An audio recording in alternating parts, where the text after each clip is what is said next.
Magandang araw, ako ang inyong guro sa asignaturang Araling Panlipunan sa ika-9 na baitang. Tayo ay nakaangkla sa Most Essential Learning Competency. Nasusuri ang dahilan at epekto ng suliranin ng sektor ng agrikultura, pangingisda at paggugubat. Ang ating tatalakayin ay sektor ng agrikultura. Pamilyar ba kayo sa 4 pigs and 1 word? Halina't sagutan muna natin. Sa pamamagitan ng 4 na larawan ay tutukuyin mo kung ano ang mabubuong isang salita. Tama! Ang sagot ay agrikultura. Ano nga ba ang agrikultura? Ang agrikultura ay ang sining at agham ng pagpaparami ng pagkain. Ang Pilipinas ay bansang agrikultural, kaya't itinuturing na primaryang sektor ang sektor ng agrikultura. Ang sektor ng agrikultura ay nahahati sa 4 na pangunahing gawain. Una, ang paghahalaman o farming. Ang mga produkto gaya ng prutas at gulay ay karaniwang kinukonsumo sa loob at labas ng bansa. Pangalawa ay ang paghahayupan o livestock. Ito ay binubuo ng pag-aalaga ng mga hayop gaya ng baboy, manok, baka, kalabaw, pato at iba pa. Ikatlo ay ang pangingisda o fishery. Ito ay may kinalaman sa paghuli at pag-aalaga ng isda. At pang-4 ay ang paggugubat o forestry.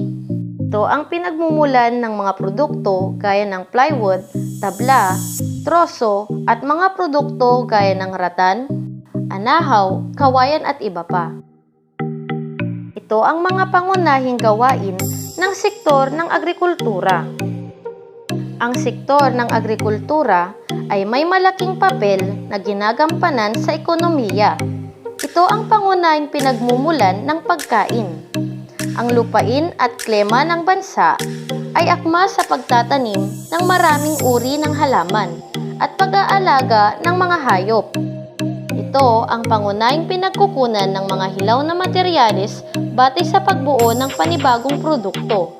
Ang mga hilaw na materyales mula sa kagubatan, sakahan at karagatan ay ginagamit upang makalikha ng mga bagong produkto. Pangatlo ay ang pagpapapasok ng kita sa ibang bansa. Ang sektor ng agrikultura ay isa sa mga pangunahing nagpapapasok ng dolyar sa bansa mula sa mga produktong iniluluwas gaya ng mga produktong kopra, prutas, hipon, abaka at iba pang mga hilaw na sangkap. Ito ay nagbibigay ng hanap buhay o trabaho sa maraming Pilipino.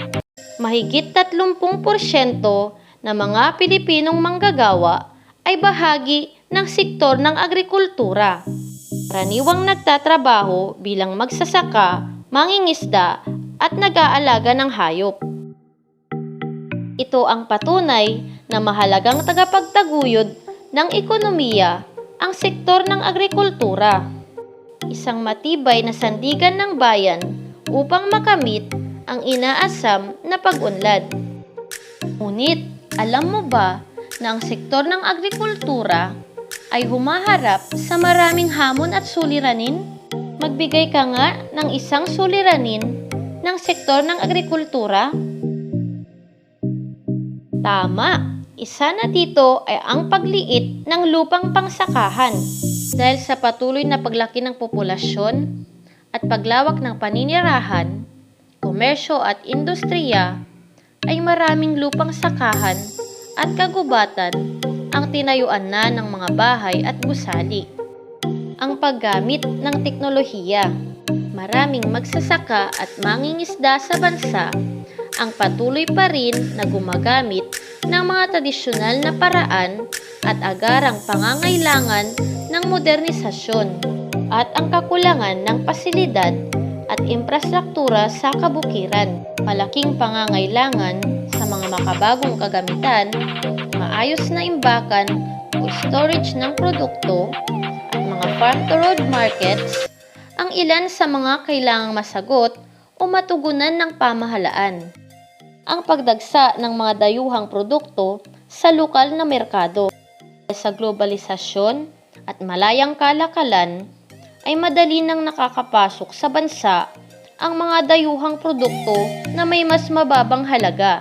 Dahil dito, maraming lokal na produkto ang hindi na ibebenta at nagiging sanhi ng pagkalugi ng mga lokal na producers. At ang issue sa climate change. Ang epekto ng pagbabago sa klima ay lubhang nakakaapekto sa bansa, lalo na sa sektor ng agrikultura. Dahil sa mahabang tagtuyot o pagdating ng malalakas na bagyo na siyang sumisira sa maraming taniman at palaisdaan.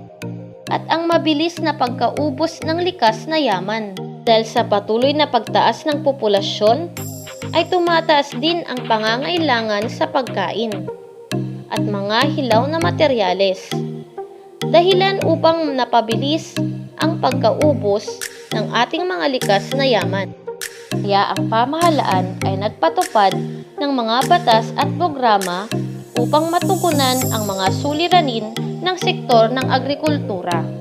Sa panahon ng pandemya ngayon, ano ang maaari mong gawin sa iyong tahanan upang matugunan ang suliranin sa sektor ng agrikultura? Ako si Ginang Rubilin Gomera na nagsasabing laging handa ang may alam.